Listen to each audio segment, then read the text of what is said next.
Understanding words is what you really need to start doing. You need to start doing your homework and understanding words. If you put an S in front of words, it becomes swords.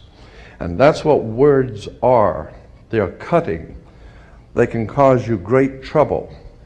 Humans are word-controlled creatures. So we need to establish what words mean. Again, when we talk about law, there's a Roman maximum in law that says, "For he that would be deceived, let him." Simply meaning, if you are so ignorant as to be deceived, then that's your business, that's your problem. So you need to do your homework and find out what the words mean, especially in relation to law and government. Because there is a world of occultism that is operating today throughout the world, in which you use certain words, and when those words are used in a court, they don't mean the same thing at all. Understanding law and the words of law, there are two things that this planet has: water and earth, water and land. Consequently, there are two kinds of law: the law of the land and the law of water. You've heard the term law of the land, but in point of fact, that's precisely what this word means, law of the land, because it is the people who live on land. And that is opposed to something else called the law of the high seas, or the law of water. You need to understand the difference. The law of the land is the law of the culture that lives on the land. And so consequently, the law of the land is different in every country. You can do things in America you can't do in Russia. You can do things in Africa you can't do in England. So the law of the land is the law of the culture that lives on that particular land. However, there is a higher law that dominates the entire world. It's called the law of the water, or the law of the high seas. The law of water is referred to as the law of money. It doesn't matter what color you are, where you're from, or where you live. Money is money. And anytime you're doing banking or using money, you are now under the law of water, maritime admiralty. If you go back in history, in ancient history, where all of this began, back in the land of Canaan, and you probably have heard in the Bible, the land of Canaan. The Canaanites were Phoenician bloodline, and in the ancient Phoenician language, Cana meant merchant, banker. The very word merchant comes from mer, M-E-R, for the sea, for water. As a mermaid, we have merchant. Merchant, bankers.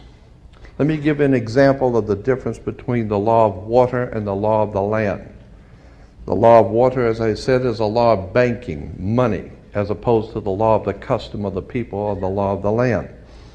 The Statue of Liberty must be put in water. It could not be put on American land as such. It had to be put in the harbor, because it's not the Statue of Freedom. It's a statue of liberty. Liberty is what a sailor gets when he pulls into port on a ship. He gets liberty. He's not free. So America is not the land of the free and the home of the brave. We're not free or brave, period. We're not free. This is not a free country. Now let me give you an example of how this law of the water works. Why is it that you have to go to court? People are always concerned about going to court. You go to court because you play basketball and tennis on a court. How do you play tennis on a court? You play with a racket.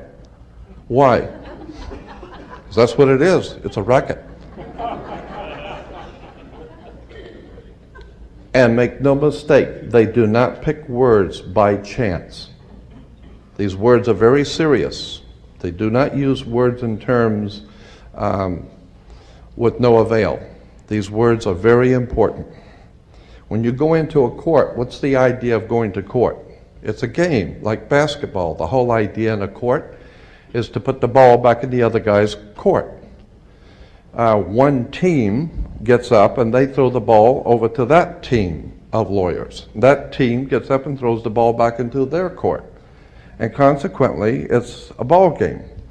And the judge is wearing a black robe, so he is the referee. The judge is the referee. He doesn't care which side wins or loses because he's going to get paid anyway. So he couldn't care less. He's merely there as a referee, and that's why he wears a black robe. And that's another interesting subject we can get into later. But the judge is a referee between two teams. The judge, we are told, rules from the bench. The word bench in Latin is a bank. Therefore, the judge rules for the bank. Where do you find banks? You find banks on both sides of a river. They're called river banks. And what does a river bank do? It directs the flow of the current sea. The juice. Consequently, your money is currency because it's the flow, the cash flow. And I'll give you an example of how this works. When a ship pulls into a harbor, all ships are referred to as female. Airships, rocket ships, sailing ships are always female. Why? There's a very good reason. Maritime Admiralty banking law says all ships are female because they're carrying items. They're carrying items for money, and so consequently they are under Maritime Admiralty law. Admiralty is where we get the word admiral, admiral of the Navy. Let me give you an example of how this works. When a ship pulls into harbor, it parks at the dock, and it ties off at the dock.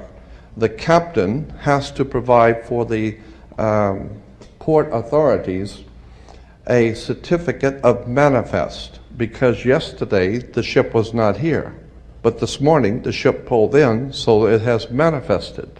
So consequently, all the products, the $800 million worth of TVs or Toyotas, have manifested. So each one of those items coming off of that ship has come off of water. And they has come in a ship. And consequently, on a ship, all ships have a captain. The word captain comes from a Latin word capital, money. So the captain represents the money that's on board the ship. And as I said, the captain has to present to the port authorities a certificate of manifest for each and every item. How much does it weigh? What color is it? How many doors does it have? Etc. And consequently, the captain presents a certificate of manifest. The ship is sitting in its berth. Wherever a ship sits when it docks is called its berth. She sits in her berth, berthing a ship. Consequently, all the items, as I said, coming off that ship represent money. They came in on water. They are Maritime Admiralty product. And this is true all over the world. Now, when you were born, your mother's water broke. And when your mother's water broke, you came out. And this is why you have to have a birth certificate, because you are a Maritime Admiralty product under international law. You are considered, your body is considered a Maritime Admiralty product. Your mother delivered you. This is why if you go to Sears and buy a refrigerator, they will ship it to you. They will deliver it. And that's why you were in your delivery room. Your mother was delivering a product. Maritime Admiralty, you came down your mother's birth canal.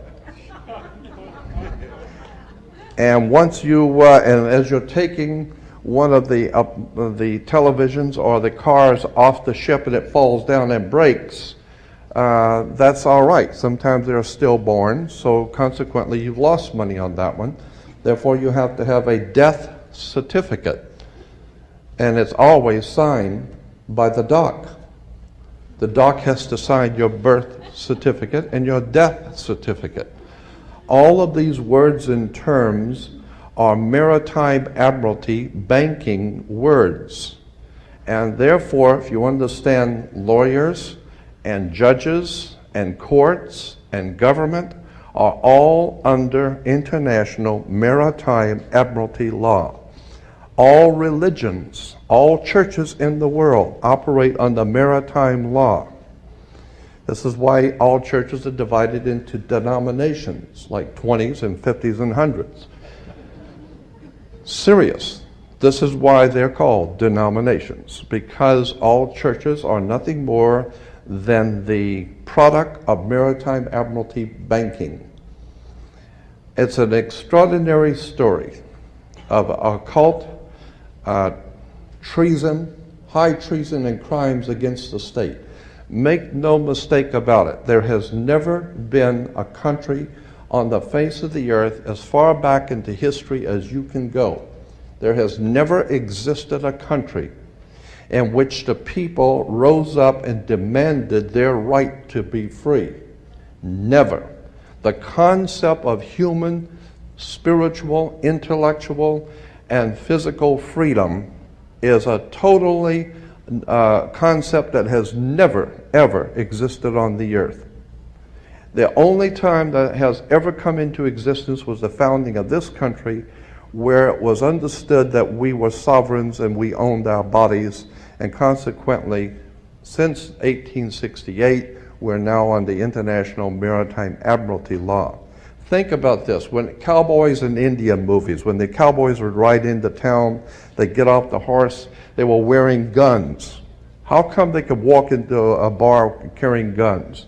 And if two guys got in an argument, they could go out on the street and draw on each other in front of the sheriff's office, and the sheriff would do nothing. How come?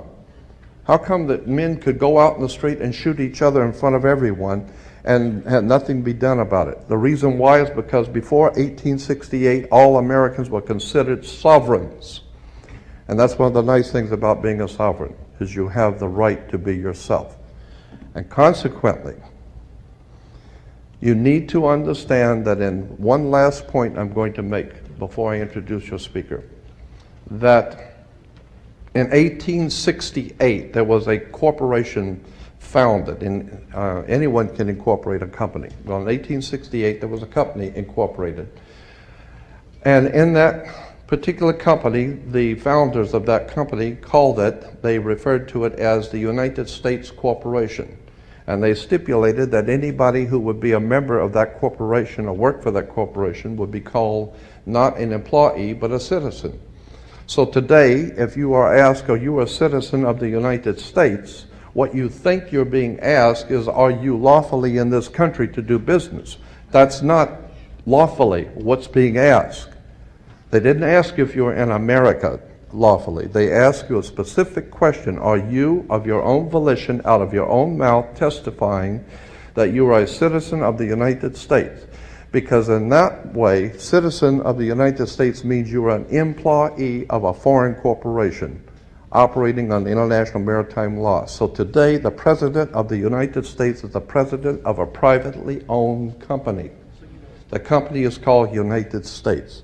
And the word president is always a word that is used in corporate law. Banks have presidents. All companies have presidents. So there's a corporation called United States, privately owned, and it has a president. President Bush is not the president of America. President Bush is the president of a privately owned company. Privately owned, out of England. And you need to understand words and terms. Because I believe that there is a divine presence in the universe that men call God, and one day that divine presence is going to move on the earth, and we're going to see freedom come back to this world. And when it does, you're going to need to understand words and terms and how they have been used to trick you.